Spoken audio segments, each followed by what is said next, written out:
What is going on, New York Giant fans? Welcome back to another video here on the Big Blue in the Bronx YouTube channel.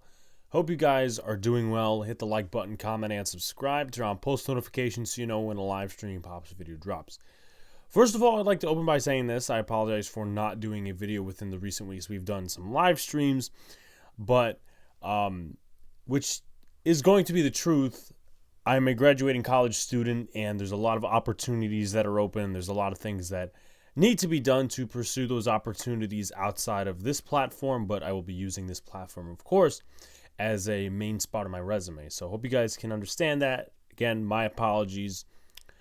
With that said, though, we are officially in draft week. We are on Monday. The draft is on Thursday. We're going to be covering the draft all 3 days, it looks like. So make sure you tune in for that. And also, if you haven't already, check out our documentary, Press Pass, The Road to Mobile. Had a lot of fun making it. A lot of behind-the-scenes production stuff as well as football and good talk. So this is the final mock draft that I'm going to do, obviously. I'm not going to do one draft night, but I agreed February, March, April, once a month to do a mock draft. We did one for the mock-off season. Before that, we just did one like this in the month of February. So this is going to be based on who I think the Giants will take, not a matter of who I think the Giants should take. But let's get right into it. So nothing spectacular, nothing strong, just going to be straight-up mock draft. So here we go. Let's see if the mock draft simulator actually does what we need to do. Okay, so I don't think the Giants are going to trade back. This is a very decent offer, though they would not be giving up their first because, and they're not taking a quarterback, not doing any of this, not doing any of this. So we're going to reject all these offers. They're all bogus anyway. Now, they do not have Cam Ward taken, right? They don't have Cam Ward taken here. They had Shador at the first overall pick in Colorado, cornerback wide receiver, Travis Hunter at second overall, which is probably not going to happen, but it would be very interesting either way. Very good look for Deion Sanders' program. Nonetheless, I think the Giants at this point, I think they're set on Abdul Carter. I think they love the tenacity he brings. Do I agree with the pick? Not necessarily. The Giants would have to do something with Kayvon Thibodeau, but he's a hell of a player when healthy. Those injuries are a bit of a concern. But as we saw in the Notre Dame game against some of the backup tackles, and even if they were starting tackles with one arm, he was destroying guys. So I'm not going to take this offer here. Josh Simmons was actually in the Giants building. So the Giants could go a number of options here. They could go Jackson Dart. They could go Jalen Milroe. They could go a lot of other different options. And it's going to be interesting, right? Because we're going to get to see, when the Giants take a quarterback, because I think they will take a quarterback at some point within the first 2 rounds, maybe 3 rounds. It's going to be interesting to see who else takes a quarterback. Here, I'm going to go quarterback, and I'm going to go with Jalen Milroe. I think the Giants will have to just keep their eyes on him because if Pittsburgh passes him up, and there's a couple of the teams that pass him up and don't want to trade into the first round for him, the Giants have that second pick, 34th overall. They just have to watch the Browns, who are interested in him. But I think Jalen Milroe will be that pick. We are not going to do trade backs, none of that nonsense. Okay, so here we are. A couple of interesting options. Tate Ratledge, I've seen mocked to the Giants. I really like Tate Ratledge. I do see him falling to the 3rd round. Very solid guard at Georgia. You also got the running back Caleb Johnson. There's a number of guys the Giants could go here. Also, you look at that defensive line room.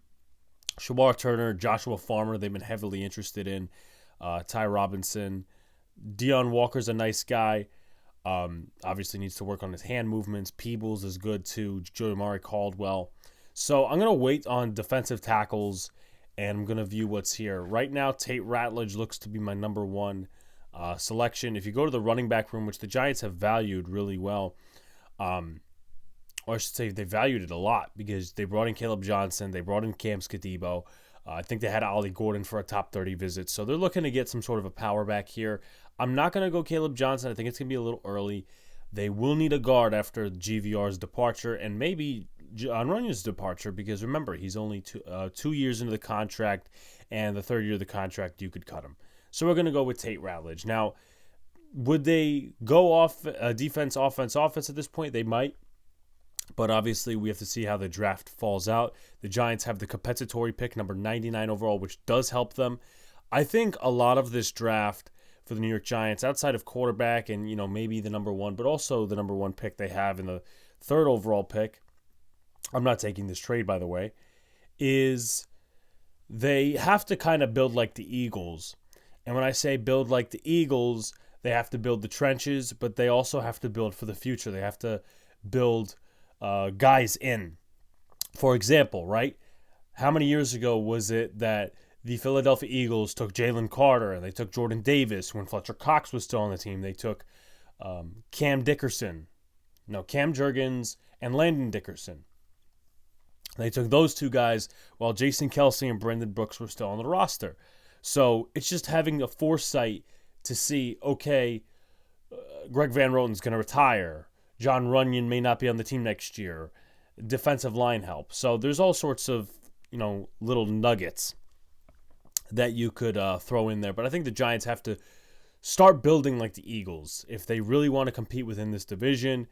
Obviously, the quarterback is very important, but you got to stack those trenches as well. And I think with 3 and 65, you're starting to do that. Now, Cam Scatibo is on the board. I know some say Scatibo. I'm going to say Scatibo now. Dylan Sampson, I think the Giants have interest in. As far as the D-line room, let's take a look at that. I think they still have some nice D-linemen here. None I would go after right away. I'm going to go with Cam Scatibo. I'm going to go with Cam Scatibo here, the power back. I'm not trading back 2 picks. So we're back to square one again. We got Josiah Stewart. We're really not taking an edge again. We're not taking a running back again. We're not taking a wide receiver, I don't think. I think this would leave room for Ty Robinson, the defensive lineman from Nebraska. So we're going to select him here. Though I could have went and said Jamari Caldwell, there's always room to select other guys too. So we got 154, 219, and 246. And at this point, you're just looking to build depth, linebacker, some other wide receivers maybe, some different guys on the board. So the Giants, 148, 149, going all the way to 154. There's one guy that I hope makes it. Okay. So our favorite defensive linemen are here, but we already picked a defensive lineman, so they're not going to go 2 defensive linemen. You go safety. You could go linebacker. You go safety again. Quarterback. No, you don't need another one.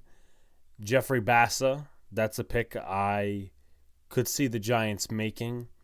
Offensive tackle, I think, later on is something that the Giants might do. Tight end, I don't think so. Running back, we already assessed. So my top 2 here, I'm going to lean either Smale Munden Jr. or I'm going to lean Jeffrey Bassa. I think Bassa, in my personal opinion, he is, to my standard, a little undersized, but I think his mentality, what he did at Oregon, I think it does fit the Shane Bowen scheme where he's not going to take on a lot of blocks. That's where Micah McFadden really succeeded as a New York Giants linebacker last year. Mondone, a little bit bigger. I forget where he's better at, either against the run or against the pass. I'm going to quickly look at his scouting report. Draft Network usually does a very good job on these guys. Let's see. Draft Network. Here we go. So, not great with disengaging blocks. That's fine. Coverage ability. So, it's really down to what the Giants are seeking here. I'm going to say they're going to take Jeffrey Bassa here. I think that's the guy they take at linebacker. I think he could be better than Darius Munisau and really compete for the spot next to Micah McFadden for the foreseeable future, not this year because Bobby Okereke is still on the team. So we got 2 more picks.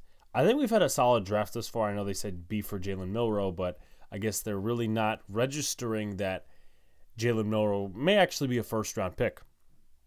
So guys are starting to come off the board. Again, we're just looking for depth here, and we're looking to see what the Giants could bring in. So here we are. Boom. 219. Baron Sorrell being here is an absolute travesty. Sebastian Castro isn't bad. He plays multiple roles. Slot, safety, all these other different things. Tommy Fedone. Jake Majors might be a pick. I think Johnny Cornelius is very interesting here. He played he played, I think it was, Connolly played left tackle and Cornelius played the right tackle position. I remember studying him. I think he's a guy the Giants may take here. I think it'd be a little late to take Cornelius in the sense that he probably will already be gone at this point. But the Giants do need some swing tackle depth, and it's not bad, again, to stack those trenches.